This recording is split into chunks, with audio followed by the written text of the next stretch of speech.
Hello and welcome back. I have had quite a few requests to bring on an expert in relationships, dating, and the psychology of love. And today's guest is an expert in those fields. It's Jonathon Aslay, and he has written books on the matter. He has a YouTube following of around 200,000 people that look to him for advice on this subject. And today he shares with us 5 things that would indicate that a man is using you, how to tell when a man is serious about commitment, and how to find success in love by starting with self-love first. Today, he shares a lot of amazing insights. I saw a lot of myself in what he was talking about, and we dig into my own issues quite a bit as well. So I really hope you enjoy it, and I hope you take lots away from it as well. If I could please just ask one thing, if you wouldn't mind dropping a subscribe or a like on whatever platform you're watching on, it would go a long way. I would really appreciate it. And thank you so much. Enjoy.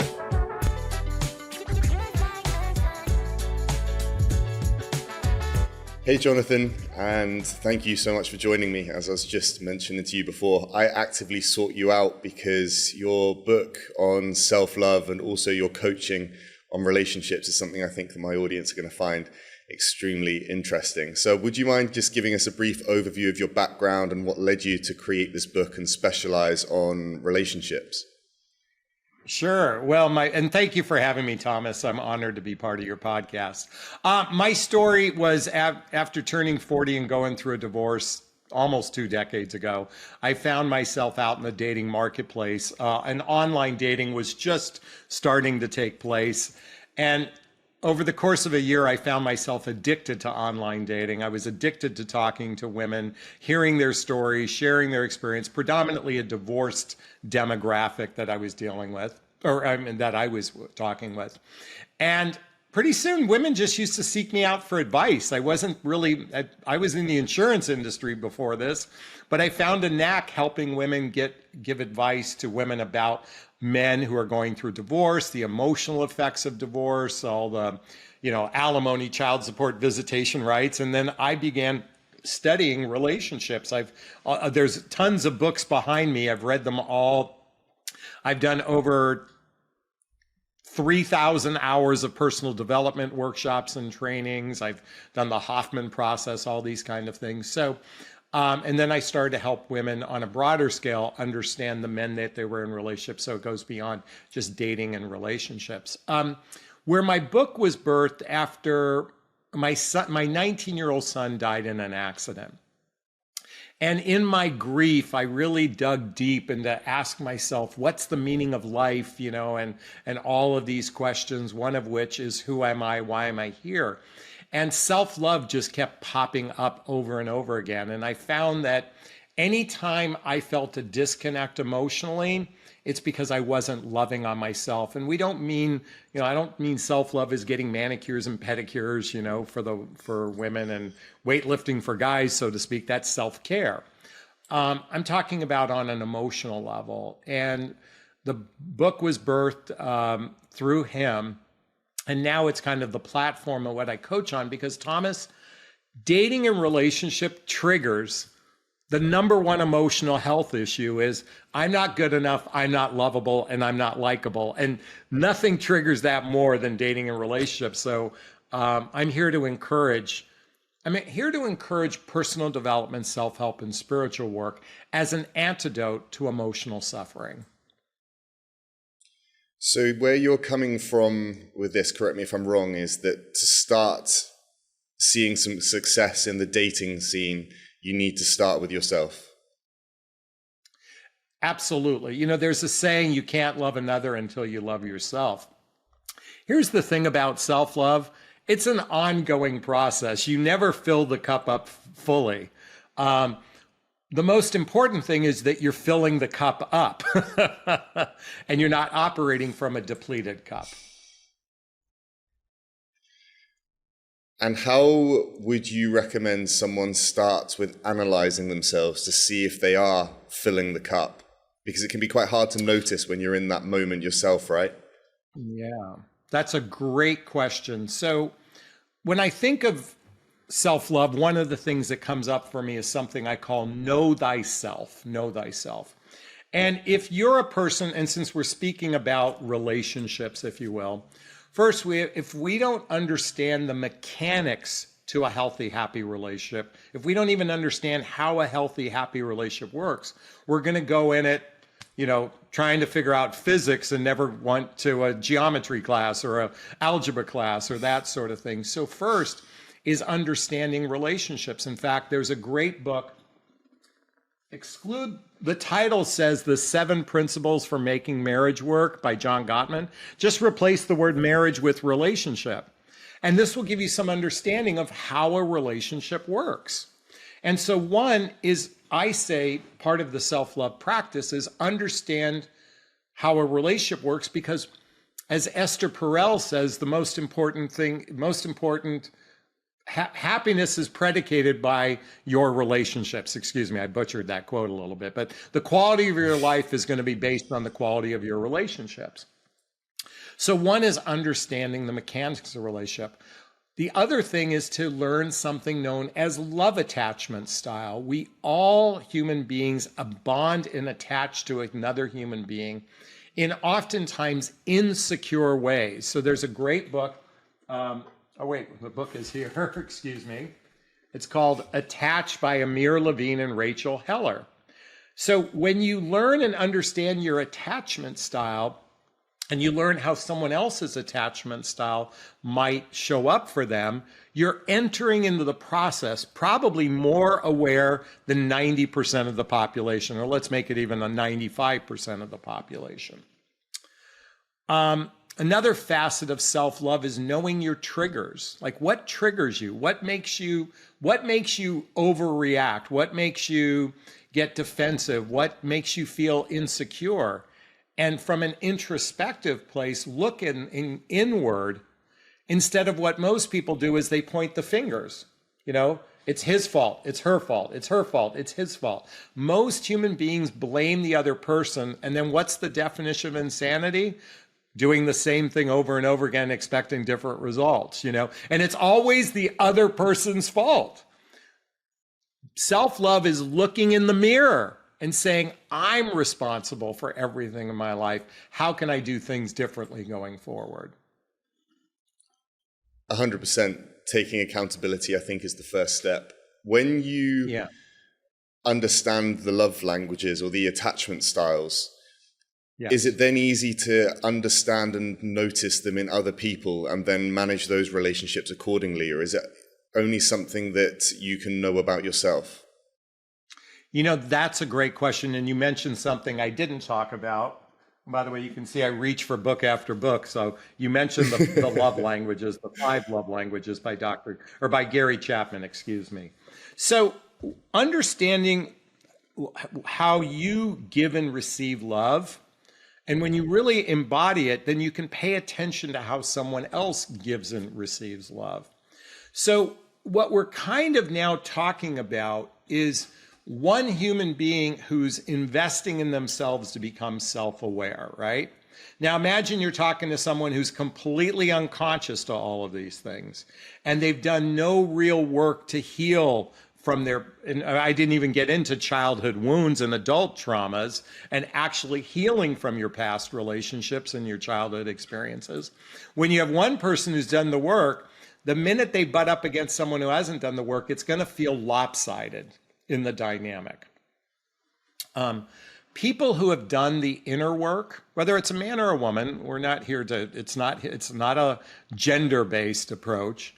They tend to operate slightly better in relationship. Now, I only say slightly because, look, I've been at it. I have over 20,000 hours of coaching, 3,000 hours of workshops, and I'm still scratching the ant's belly at not getting defensive when someone ticks me off and getting triggered and all that kind of stuff. And I do this work day in, day out.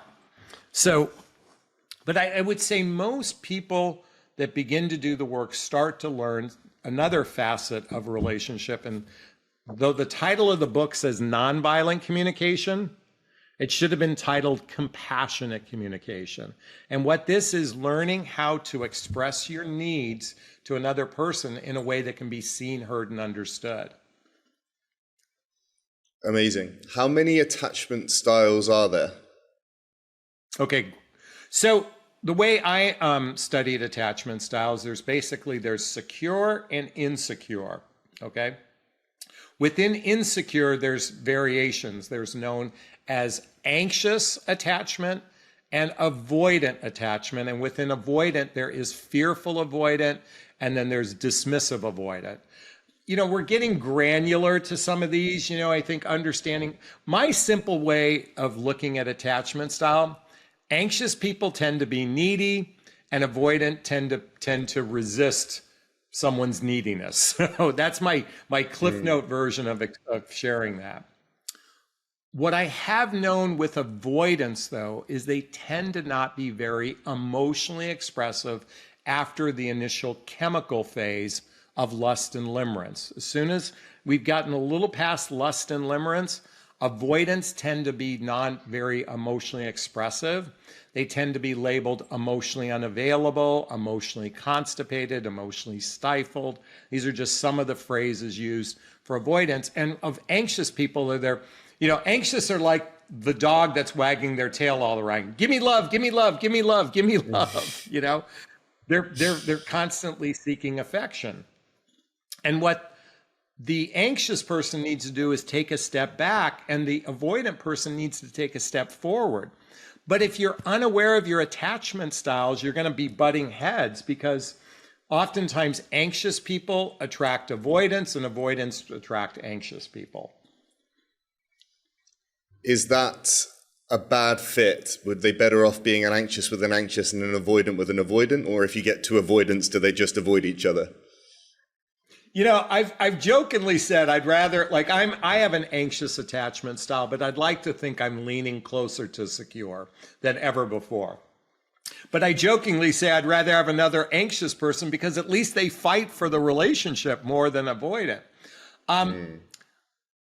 Two anxious people can burn each other out. Two avoidant people, they stall. Here's the thing. I know, right? Okay. So if you're aware of your attachment style and you practice compassionate communication, and you're aware of your triggers, and you're aware of when you're pulling back for the avoidant, and when you're aware that as an anxious, you're trying too hard, you can begin to regulate your emotions. And for the avoidant, it requires leaning in. And for the anxious person is to take a step back. But through awareness, through know thyself, as I said earlier, can we actually improve upon I don't want to say this is our design, but this is our imprinting that we're navigating. And this takes monumental work. I'll be candid with you, Thomas. Relationships aren't for the faint of heart. I mean, it's easier to stay single and not, dive in, because once you dive in with somebody else, you're dealing with someone else's personality, someone's life attachment styles, their wounds, their traumas, their love languages. I mean, it's a stew, it's a mess. But you know what? A friend of mine says, love is a risk, but it's the best game in town. 100%. It's hard to imagine just writing it off and not trying, right? I don't think anyone out there is saying it's easy, and everyone always says you have to work at relationships to make them work, but there definitely are challenges. On the attachment styles, can I piggyback on that for a second? Go on. Sure. Can I piggyback on that for a second? Please do. Here's the thing about work. When you're with the right person, the work is still individual, okay? I just want to address that. Work is individual. But when you're with the right person, it doesn't feel like you're butting heads. When a lot of times people think relationships are work, it's because they're working because they're constantly butting heads. And that might mean that you're misaligned. But the work is individual. So if two people are doing their work and they're with the right person, they're not butting heads. So I just wanted to clarify that for your audience.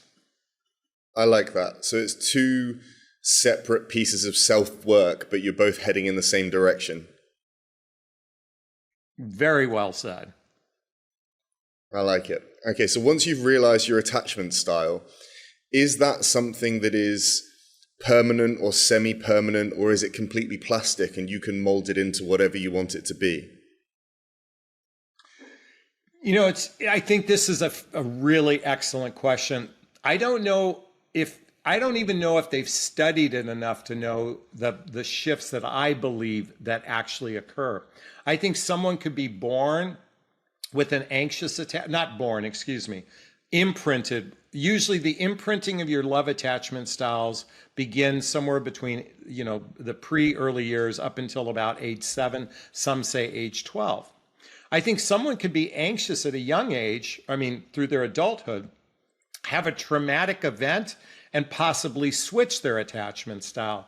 Depending on a traumatic event, I do believe things can shift within a person. So someone could be avoidant and shift to anxious. Anxious could shift to avoidant. Usually divorce is a very traumatic event. An ending of a relationship could be traumatic. At the same time, can those people heal to improve to become closer to secure? I believe that they can move towards secure. I don't believe, and this is just my judgment, okay?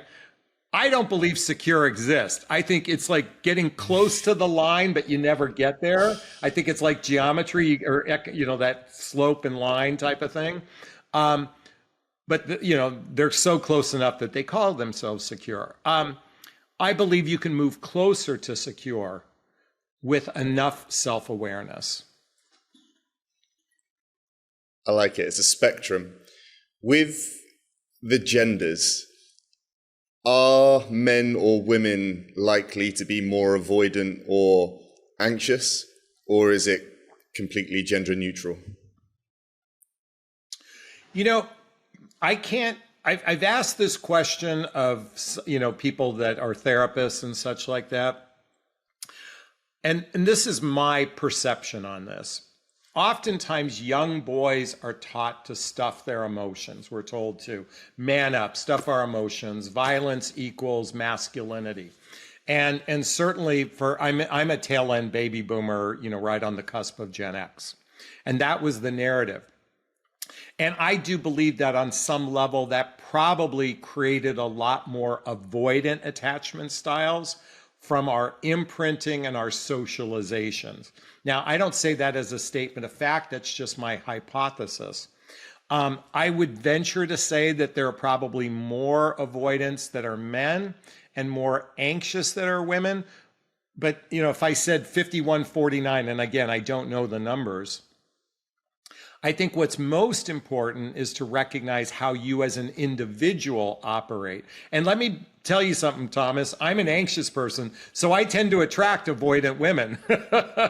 We seem to attract our opposite. So there are plenty of avoidant women, just like there's plenty of anxious men. One of the things that you wrote about, which drew me to you, was you were talking about men specifically and why they pull away. Why do you think that is? Oh God, we could do 5 podcasts on this, okay? So, okay, do we want to well, let's look at it from different age brackets, okay? Mostly I speak to a slightly older demographic, men over 40s. Men in their 20s oftentimes are still searching for who they are and their purpose in life. And while they might want connection, they might want companionship, they might want physical intimacy, they may not have the capacity to fully commit to another person. So what happens is in their 20s and 30s, what happens is they start getting close to a woman, for example, but they don't want to create a promise that they can't keep. In other words, the minute we say the words, I love you, there's this implied promise for the future, okay? Or that's to some degree, the minute we're physically intimate with someone, there's a promise of the future. Now, your demographic has changed dramatically when I was growing up. I'm going to tell you something. Sex was more taboo 40, 50 years ago compared to today, okay? But the reason why men pull away when they're younger, they're usually not prepared for full commitment. And here's the tricky part. See, this is the dilemma we're faced with on an emotional level. The minute we engage with another human being, we can get attached to that person.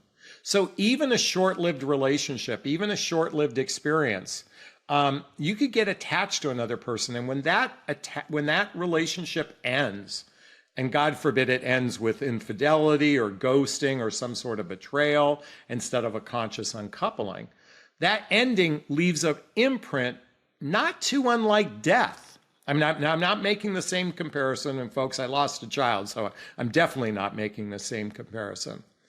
But it can feel like a death.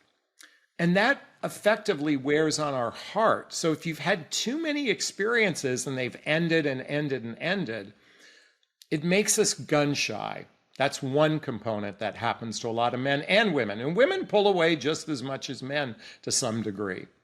See, the problem is, Thomas, we no longer approach relationships from an all-in perspective. It used to be if you wanted to have sex, you had to get married. You were all in.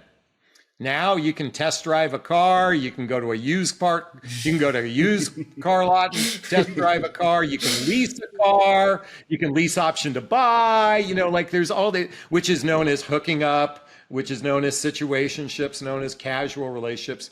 Serious relationships are on the decline. And the thing is that all-in component is missing. And without that all-in, like it used to be, people are running around gun shy. And then the minute something they don't like, I'll just be on to the next one, because guess what? Bumble and Tinder has 100,000 other people I can swipe on in just a moment.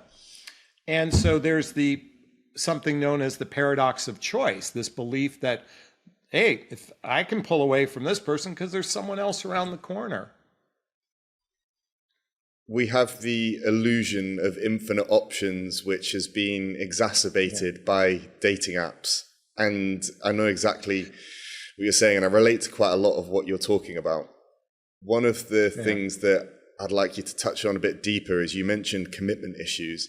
And that phrase has become, I wouldn't say taboo, but it's got a lot of negative connotations these days. And it's often said with inverted commas as men that are just trying to be fuckboys, so to speak, that they don't want to commit to one person. But as you were saying, it can come from something much deeper than that. And I've only just turned 30 myself. And what you're saying about not knowing who you are and still finding yourself in your 20s, I 100% have been going through that. And it's very difficult to give all of yourself or make a long-term promise to someone when you don't even know who you are just yet. Yeah. That's a very good point. I have a 28-year-old son, and he's a great kid. He's making his mark in the world. I'm sorry, I call him a kid. He's a man.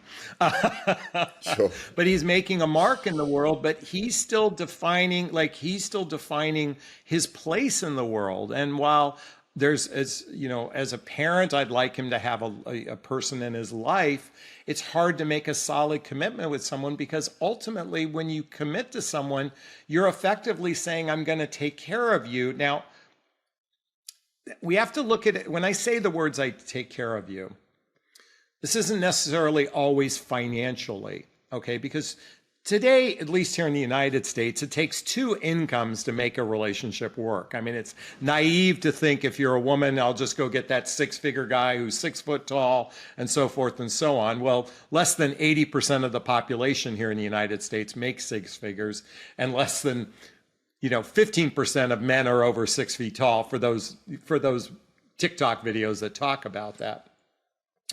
A lot of men want connection, but they're not capable or ready for that full connection.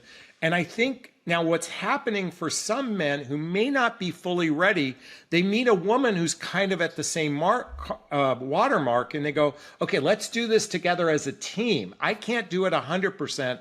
I can't 100% take care of you, but we can collectively join forces and take care of each other. And take care of each other, I want you to think about it, Thomas. It's like treating them as your teammate. Look, we're better if it's two people than one. And I think there's a lot of fear and expectation. I think the shift in today is men of my generation were expected to take care of the entire family. And that narrative is being sold, especially, a lot in the red pill community, that sort of thing. I believe when two people, a man and woman, join together in partnership, they can take care of each other, and they do it on a co-creative basis and not the one up, one down expectation that's been taught throughout history. That's a beautiful dynamic. It can be difficult, as you were saying, because as soon as men cross that line and say, okay, now we're a partnership, or say, I love you, there is that pressure then that it's going to be long term. Generationally, as you said, there's been a shift where in your generation it was all about monogamy, which was seen as a permanent thing till death do us part. Yeah. In today's day and age, it's shifting more towards not necessarily polygamy, but towards serial monogamy, where you go from one relationship to another. Now that's something that I think I found myself in, and I have this guilt and this pressure on me that, especially when I'm dating women my own age, that I'm wasting their prime years where they should be finding someone that would be their permanent monogamous relationship, and feeling like I can't commit to that, within the first 6 months, within the first year. I think that's what makes me personally feel like I've got commitment issues, because I feel like I have to make a choice of, okay, am I going to give this person everything when I don't even know who I am just yet, and I feel like it's too soon, or I mess them around, right? And then I have a fear of both of those. So I have a permanent anxiety about relationships in general, because I feel like whichever route that I go down, it's going to lead to some form of disappointment. Wow, you said a mouthful, and if I could do therapy on you for a few minutes, we could do a little, for lack of better words, some psychoanalysis. Here's my feeling on this, Thomas. First off, a woman is a sovereign being. It's her responsibility to determine your genuine intentions, okay? Or just your intentions, whether they're genuine or disingenuous, okay? So that's her responsibility. Now, the fact that you even take on that for a second, it gives me a sense of your character, okay? The tricky part, I think it was Wayne Dyer said, there's a saying, I'll believe it when I'll believe it when I see it. I'll believe it when I see it. I'll believe it when I see it. Or when I believe it, I will see it. And why I'm bringing this up is when you make a commitment to yourself to find a life mate, we used to call them wife, okay? But let's just call them a life mate. Then you will be searching for a wife. You'll be searching for the mother. I don't know if you want to have children or not, but you'll be thinking along those lines. You'll be very intentional when you make that commitment to yourself. Now, here's the tricky part. We all have needs. We want companionship, connection, and sex, okay? So when we're operating from that premise without that desire for commitment, we could effectively use someone. So the question is, do you just have short-term relationships until you make that decision for yourself? That's something you could look at. You could be very upfront and say, look, I'm only looking for a hookup, which a lot of women will agree with. And see, the sad part is this, Thomas. You see, we men have to do what I call relationship talk. We have to talk like we want a relationship if we want to get laid. Okay. Because if you're honest and say, look, all I really care about is hooking up with you, you've got like a 1 in 100 chance of getting laid. But if you say relationship, those odds double or triple, or quadruple or tenfold. I believe in being in integrity with yourself first. Okay. And invite yourself to go, you know what? I want a life partner. And so I'm going to approach this from that perspective. And in the meantime, there's plenty of hookup sites to take care of your base needs in between. What should women look out for when they're encountering men that aren't looking for what they're looking for? Because as you say, most men will say what needs to be said in order to get what they want. How can a woman spot this and protect herself? Great question. So it starts with, what does a relationship look like for you, is one question a woman could ask herself. What does a relationship look like for you? So it's asking, someone like you, what does that look like for you? To describe describe like you said, you want a relationship, Thomas. Describe what that looks like. What does Monday look like? What does Tuesday look like? What does Wednesday? What does Thursday? Describe what it looks like. I would also ask the man to describe, what does commitment mean to you, and what does commitment look like for you? Usually men say, I'm not looking for anything serious. Let's just go with the flow. Let's just take it one day at a time. If I'm a woman, I don't care how great that guy looks on paper, how good looking he is. The minute he says that, you're gambling. Now you're gambling. But you see, women, and no disrespect to the women who are watching this, you guys are clueless sometimes. You guys will overlook like sirens going off in your head because you think you can turn this guy. Look, when a guy says, I'm not looking for anything serious, and you want a life partner, then don't expect that to happen with that guy. And if you go in going, well, I don't want anything serious either, guess what? We attach to people. Like, I'm going to tell you something. It really fucking, oh, excuse me. Can I curse? It really sucks. Yeah, go for it. Okay. It really fucking sucks to get attached to someone only to not have it work out. So I think it's time to stop this merry-go-round dating process that we've been in and start to be radically intentional. And I always say to my clients, look, I know every dating coach will tell you, don't interview men on a first date. And I tell women the opposite. Interrogate the guy on a first date. It's not about having fun. It's about seeking alignment. You can have fun later. Interrogate the person. That instills me with a bit of terror, because I think, as you said, I'm one of those that is honest about the sort of state that I've been in. And that comes, I think, predominantly from a place of guilt from previous experiences. As you say, you become gun shy. But as you say as well, I start off brutally outlining where I am. Look, I'm focused on my career. I'm also building a side business. I'm also building a podcast. And I am not comfortable that I am in the place to commit to anything long term.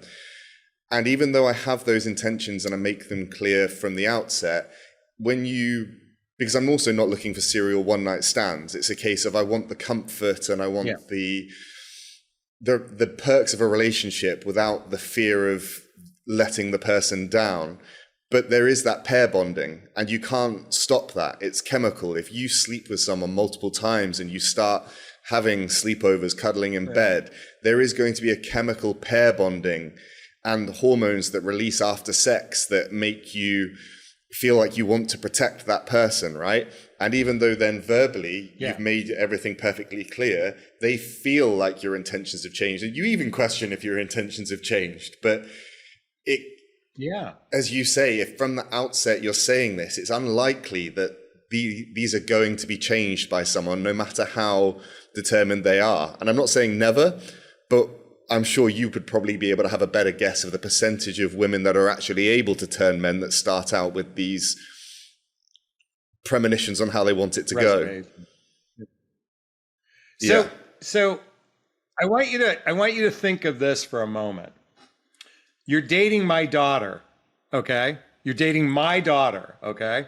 And I come to your home and I've got a shotgun pointed at your head saying, what are your intentions with my daughter? Okay. The point is, there's a consequence for your behavior. Okay. And that's kind of what I'm saying. Ladies, you don't have me as your big brother with that shotgun or your father with the shotgun. You have to instill that there's a consequence to this person if you say you want something and then you shift your perspective later. This is requiring you to step up in a much higher level, because guess what? You now could do harm emotionally to another person by not being in integrity with yourself. And yet you're right. You want companionship, you want connection, you want physical intimacy, but you want a wife benefits at girlfriend prices, If you want the wife benefits, jokingly speaking, then you got to step up to that, to that expectation. And by the way, I get it. You may not listen. My son dated a woman once for 5 months. About 3 months into it, he said, Dad, I'm just not feeling it for her. I'm like, what do you mean? He goes, I'm just not feeling love for her. I go, give it a few more months. And by the way, her mother and I love this woman. She was, getting her master's degree. She was beautiful, came from a good family. She was sweet and kind and all this stuff. But love is elusive. Like, it's elusive at times. It's not something you can force. And he ended the relationship. Like I said, love is a risk. It's still a risk. And she was hurt when he ended it. But he went in with the best intentions. And that's what I'm really asking you to do, is be honest with yourself, Thomas. Be in integrity with yourself and go in with good intentions. What you said there about, you mentioned to him to give it some more time. There are two conflicting schools of thought that people in my close friends and family both preach to me. My mum, for example, whenever I'm dating a girl, I'm like, I'm not feeling head over heels. She says, give it time. Love is something that builds. It's a myth that you walk into a room, you look at someone, and you think that's the one. And one of my best friends, who's quite similar to me in that we're both traveling, we both had fair amounts of female attention while we were going and avoided relationships for a long time.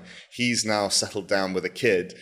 And when I'm saying, I don't know if I'm capable of feeling this feeling where I know that it's the right person, he said, well, you would have said the same thing about me, but look at me. He's like, when you meet that person, something in your head will just click.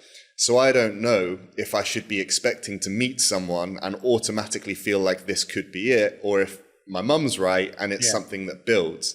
Because there's also this feeling that we've romanticized the idea of romance, right? And I grew up on Disney films, and perhaps I'm expecting too much, but I don't know.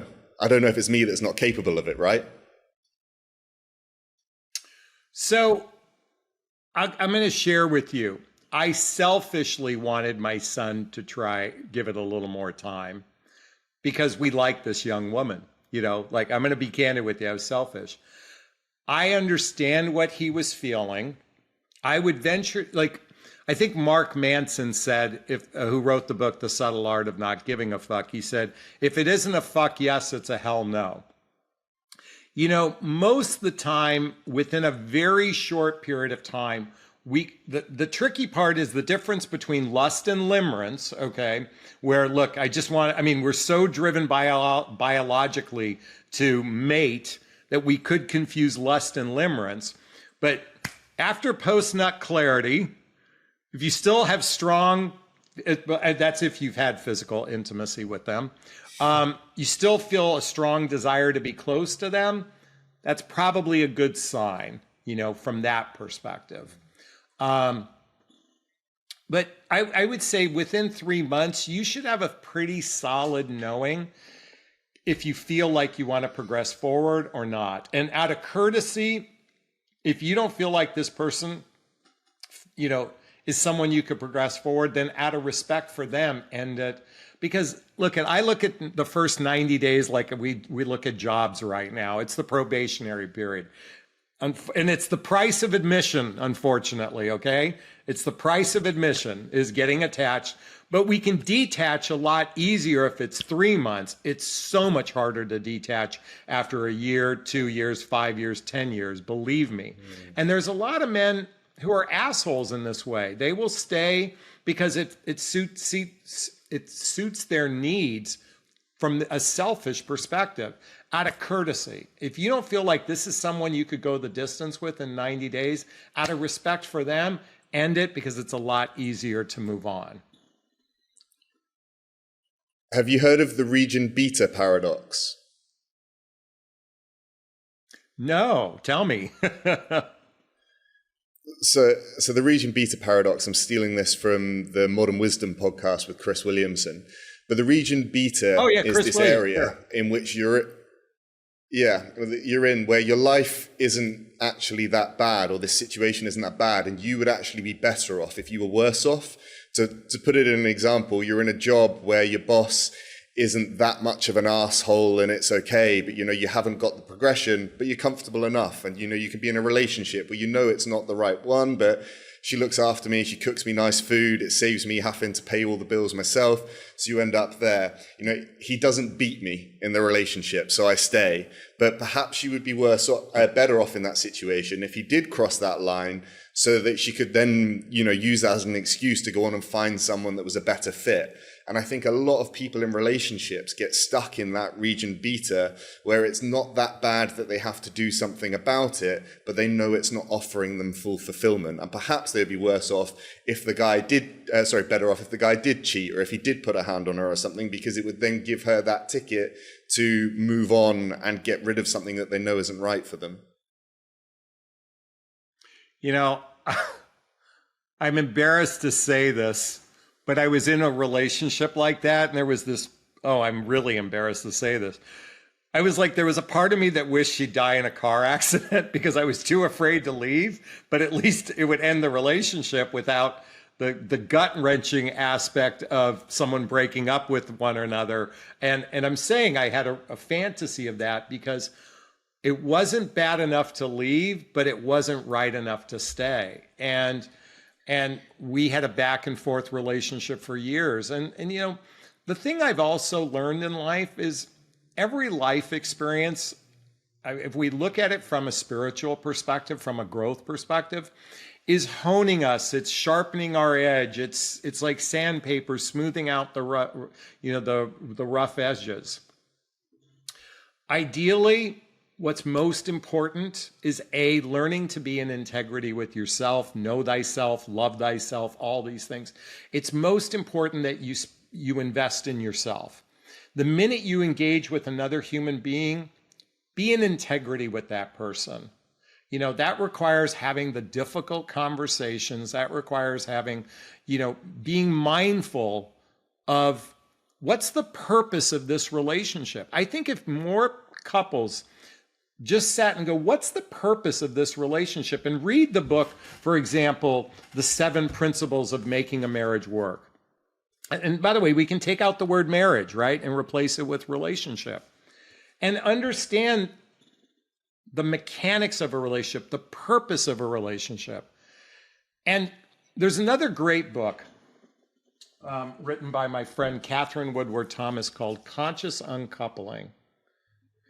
If we could learn to end relationships with the fairest amount of grace and respect for the other person, with a lot of love and compassion and care, we're going to find that our next encounter, our next incarnation with another person is going to be at a much higher level. And while it might not go the distance, I think if we can learn the things in the books that I've recommended today, for those that are watching, you're going to, operate at I'm going to use the word better level going forward. 100%. It removes some of that gun shy effect, right? If you didn't actually get shot from the last one and it was able to finish on a positive note, then you're probably going to have less reservations about getting into another one. Other thing you touched on earlier. Sorry, go on. Well, I just want to share with everybody, I want you to, and Thomas, I invite you to look at this for yourself. Your relationship readiness is based on your desire for a relationship and your capacity for a relationship, okay? In relationship to your fears and your pains.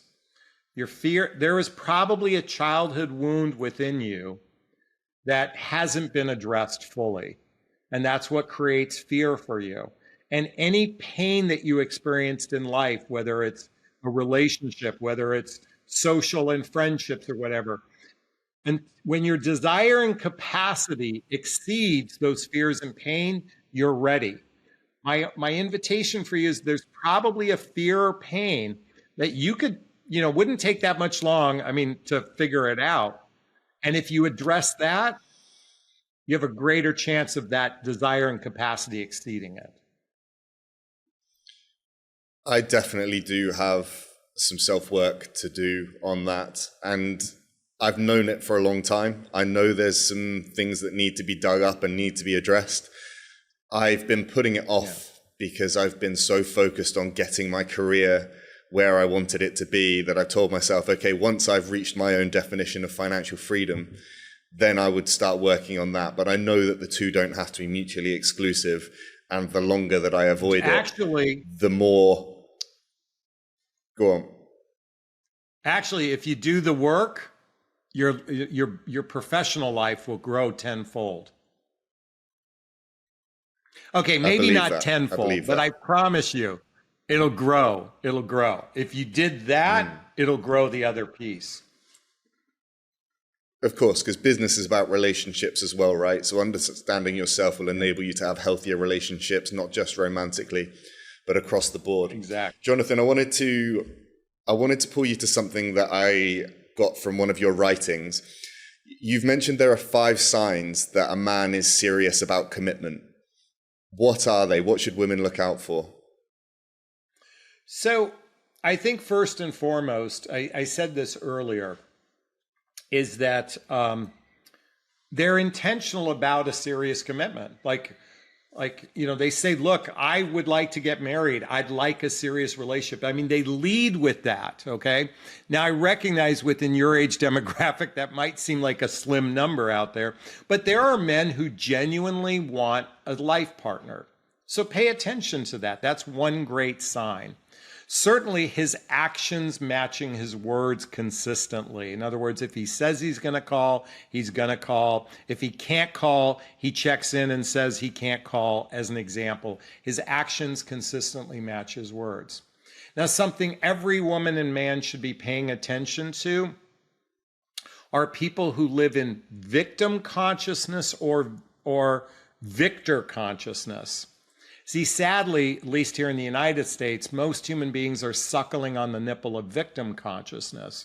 So, somebody who is always a victim in their past relationships, if they take no ownership in their past relationships, if it's always somebody else's fault, they probably aren't going to be very reliable in relationship. Another thing is, something I call fighting fair. When you have a disagreement with somebody, it's learning that the other person has a point of view. And so it doesn't mean that their point of view is right or wrong, but they have a point of view. And when we learn how to fight fair, it's not always I'm right. It's, hey, they have a point of view. I can take their point of view, and I may not agree with it, but I acknowledge their point of view to them. Okay, it's more about. And in some cases, we have to agree to disagree, okay? People that have a capacity to resolve conflict tend to make better life partners. So this isn't so much about seriousness as this is as much about, do they have emotional maturity? Now, a person who's serious about a relationship, they're paying attention to the capacity. Can we blend lives together? Does this person have the emotional maturity to be in relationship? Do we share the same values? Do we share the same life vision? They're asking these deeper questions because they want a life mate. What else? I mean, I can come up with 100 things, but at the moment I'm blanking for a second. Well, I've done this talk, this variation of 5 different things, so many different ways. I think most importantly, they genuinely want to build a friendship with you. In other words, really connect at a heart-centered level. Unfortunately, I think dating is backwards. We hyper-focus on romance in the beginning, and I believe romance should be reserved for people who are actually not as an entry point into relationship, but as a benefit of being in relationship with someone. So we hyper focus on attraction and all the things that make you attractive, like all the, people in that, by the way, I love Chris Williamson, by the way, but all of those podcasters, they hyper focus on attraction and not enough about the heart of a relationship. And that's where I'd rather draw attention. Instead of what is attractive, what helps you connect to the person at a heart-centered level? And by the way, I know some of you might be watching this and go, that's impossible. I hold a vision that we can actually do relationships better than our current model. That's my vision, I hope. Hold. There's definitely some clear room for improvement on the current model. I do agree. Yeah. Okay, and one last question, Jonathan. If there is someone listening who is involved with someone who is exhibiting these, I say the term red flags loosely, but let's say signs of an unhealthy attachment style or commitment issues, what would you recommend they do to try and help flourish their relationship? Oh, I love this question. So, okay, couple things. Let's talk about red flags for just a second. I want to go off on a little tangent. There are red flags that are character behavior deficiencies, okay, that are related to character deficiencies, if you will, versus differences you might have with another person. You know, differences could be, red flag simply means ask more questions. That's what because a red flag isn't the same as a deal breaker, okay? If a man says, I'm not looking for anything serious, I want it casual, you have to decide, do you want to investigate it more, or is that a deal breaker for you? That could be a red flag, but it could also be a deal breaker. So do you see the difference? Red flag means just ask a few more questions, okay? And I would encourage, since my audience is women, and look there's an old saying, women are the gatekeepers of sex and men are the gatekeepers of commitment. Whether we like it or not, sex seems to happen way before serious commitment ever does, or even, and by the way, I think we should only have physical intimacy with people that we agree to be monogamous with and we agree to be exclusive. That's my standard. Is that if you're going to, let me reframe that. If you're going to have regular sex with each other, then agree to monogamy and agree to exclusivity. That's just my standard, okay? But the saying is women are gatekeepers of sex and men are gatekeepers of commitment. Commitment could take years to happen, right?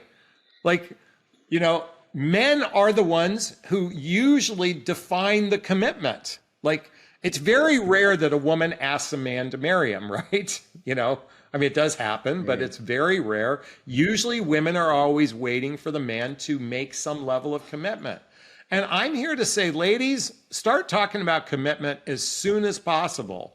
If it scares a guy away, if you're speaking from your heart, you can only scare the wrong person away if you're speaking from your heart. If you're speaking from ego, if you're speaking from contempt, if you're speaking, you know, in anger, yeah, you could mess up a good relationship. But if you're speaking from your heart and you're talking about commitment right away, and if someone has an issue with it, then either their fears or pain exceeds their desire or capacity. And it's okay to let that guy walk. I love that. And I understand the fear in coming on too strong because you don't want to scare people off. But if you come over the right way, then as you say, the only people you'll be scaring off are the people that you would have lost in the future anyway. And it would have been a lot harder when you had a few more months under your belt than it would be doing it at the dating stage. Yeah. I think 90 days is plenty enough time for two people to decide if they want to explore something serious. And when I say explore serious, is to think about it from a long-term perspective. Like, think about how this would be investing in this person and what that life would be like a year or 2 years down the road, and having these conversations. There's a great book for by the way, the Gottman Institute. By the way, this book is called 8 Dates by Doctors John and Julie Gottman. The Gottman Institute are the premier couples counselors. I mean, this couple, John and Julie Gottman, but they understand relationships like nobody's business. I invite everybody to go to their website, Gottman Institute, and just start reading everything you can get your hands on to start understanding. And this book, 8 Dates, is 8 conversations to have with somebody. Once you start going, do you think this is something that has potential? Then let's talk about it. And I think by the 90-day mark, you should know whether you want to explore something with somebody or move on. Jonathan, this has been one of my favorite episodes that I've filmed. It is everything you've said. I can give credence to, because I can literally see myself in so much of it. It's clear you know what you're talking about, and I feel like we've only just scratched the surface on this subject. So I think I'd love to have you on again in future, maybe after I've done a bit of self-work myself and can then relate to some of the more healthy things. If people want to keep up with what you're doing or learn more about your teachings on relationships, where can they find you? I think first off, Thomas, thank you. And by the way, I'd be more than happy to do a little, not that I'm a therapist, but we could poke around to see what's blocking you. And maybe just even with a little push, you might start making a shift in your life, and I'd be happy to support you in that. Folks, thank you so much for having me on. For those that are interested in following me, I'm sure there'll be a link somewhere here to my YouTube channel. My name is listed there. Just go to YouTube. I record 4 to 5 videos a week, mostly live stream. I have shorts on there, but I'm always doing Q&A, and so you can jump in and chat with me on live. We have a lot of fun. I explore a variety of different angles when it comes to dating, mating, and relating. I'm here to encourage more individual empowerment, more individual self-love, more intentionality in the process. And thankfully, I'm making a little bit of a dent now, so that's where you can go check me out. Just go to YouTube. I love it. Jonathon, thank you so much for doing what you're doing. Thank you for coming on. And yeah, I look forward to speaking to you in a bit more depth in the future. I'd be happy to, Thomas. Thank you. Great. Anyone looking for it, the links to Jonathon's YouTube will be in the description. Please do go and check him out. Thank you.